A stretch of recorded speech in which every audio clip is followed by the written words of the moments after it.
I strained to force open my crust-coated eyelids as rays of sunlight beamed full force into my face.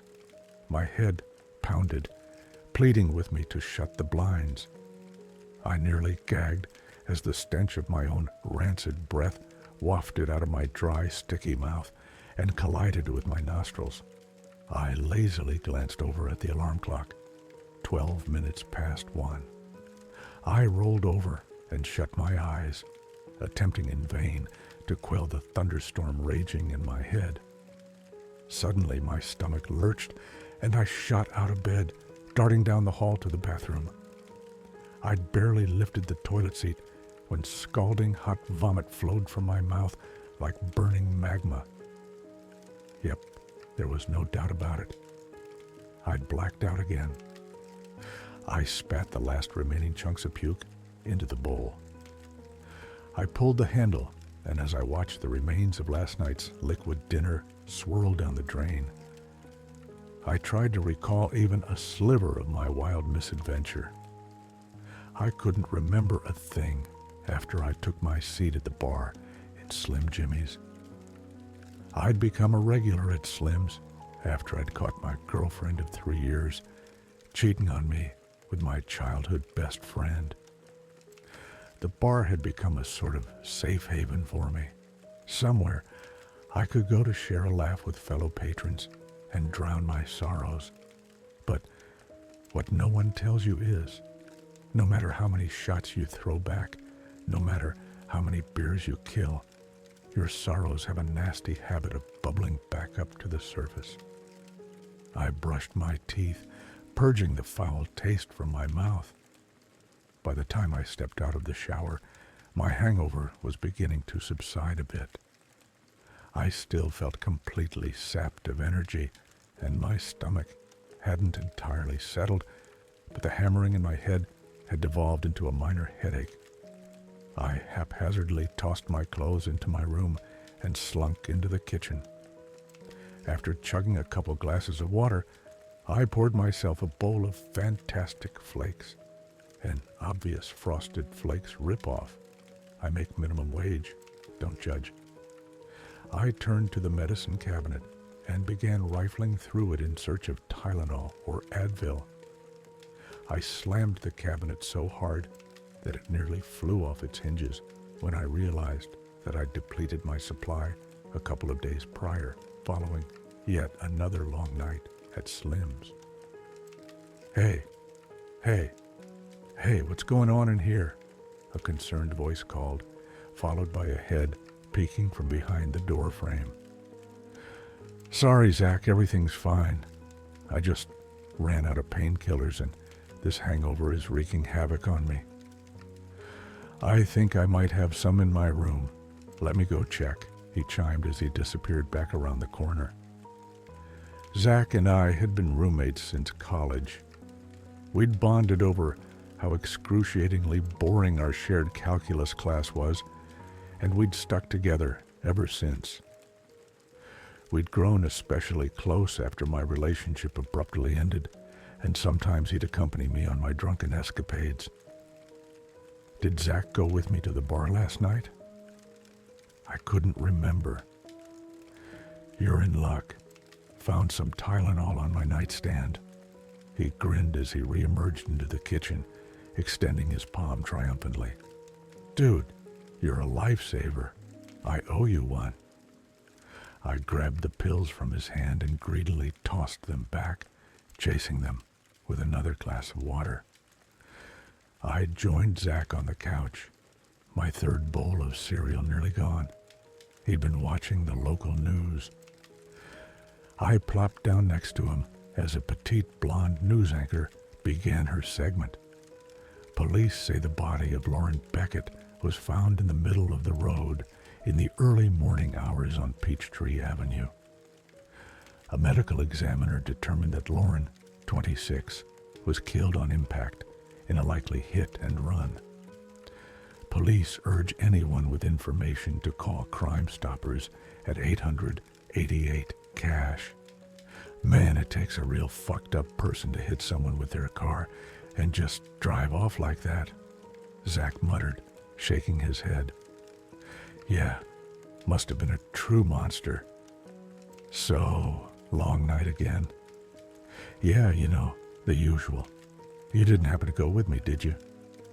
I can't remember shit. I was eager to know if he'd accompanied me in case he could shed some light on anything that might have gone down that night. Nope. Did have to repark your car this morning, though. You gotta stop parking in the front lawn, man. He chuckled. My eyes grew wide as saucers, and I broke out into a nervous sweat. I didn't. Tell me I fucking didn't. I stuttered, staring at him in shock. Huh. You should see the look on your face, he taunted as a wave of relief washed over me. But seriously, though, I think you ran over some roadkill or something. Looks like you might have dented your front bumper. His shit-eating grin melted back to his normal chill demeanor, and I knew instantly that he was being serious this time. Dented was an understatement. My jaw hung open as I gawked in disbelief at the mangled front end of my car. I must have hit a deer, I thought, as my mind struggled to process the message my eyes were relaying. My bumper was hanging on by a thread, and blood spatter caked the grill of my 2020 Ford Fusion. Fuck! I screamed, pacing back and forth, a cocktail of emotions coursing through me. I'd just paid off my car note the previous month, and I'd already managed to wreck the damned thing. Out of nowhere, a bout of rage enveloped me, and I began furiously kicking my vehicle as if it were to blame for the state I found it in. On what must have been my 600th blow, a glint within the grill caught my eye. I curiously bent down to investigate. The foreign object was lodged too deep to be able to discern what it was. After a few frustrating attempts to reach it, I retrieved a long screwdriver from the garage. I jabbed at the thing before it finally came loose, dropping to the ground with a soft plop. I blindly swept my hand beneath the car until it came into contact with something solid. I pulled the elusive item into view. I immediately dropped it back to the ground. All the color drained from my face. My head started to spin and my vision grew hazy. Hot bile crept up my throat and a torrent of undigested cornflakes flew across the driveway, unable to be forced down any longer. The object trapped in my grill was a human finger. I made a beeline for my room, in a zombie-like trance. I couldn't even begin to process what I had just seen. Hey man, is everything okay? You look kind of pale, Zach asked quizzically. Yeah, fine, I mumbled as I threw the door shut to my room. I climbed into bed and hugged my knees to my chest, rocking back and forth. The scene around me blurred as tears threatened to overflow from my eyes. I was sweating bullets as a million thoughts raced through my head simultaneously. I couldn't have killed someone. I wasn't a murderer. Surely if I had hit someone last night, I would have remembered, or at least tried to help them, right? I was still lost in my horrified stupor when I perceived a knocking at the front door, followed by muffled voices. I was too petrified to eavesdrop, but a couple of agonizing seconds later, I had my answer to the identity of our visitors. A rapid pounding on my bedroom door startled me out of my trance. Police! Put your hands up! I hurriedly obeyed as cops flooded into my room, guns drawn.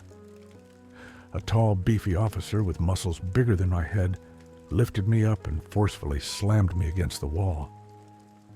He handcuffed me while a scrawny policeman with the glasses read me my rights. It was all too much. Everything started to go dark around the edges. I blacked out. I opened my eyes. I was in the back of a police cruiser. Panic overwhelmed me and I began to hyperventilate. Then Zach trotted up to the car. He lightly rapped on the passenger window. Muscles slowly rolled it down. "What do you want?" he barked. "Can I talk to him? It'll only take a minute." The officer reluctantly agreed. "Make it quick." "Zach, help me! You have to get me out of here." "You know I'm innocent, right?" I blurted, slinging words, a mile a minute. "Dude, I know it looks bad, but just calm down. I'll help you, however I can." His words brought with them a tiny sliver of fleeting tranquility. "Oh, and Mason, thank you," he murmured, almost imperceptibly. I was utterly confused. "Thank me for what?" His stern countenance twisted to form a wide, manic grin. He leaned in mere inches from my ear and whispered, "For letting me borrow your car last night.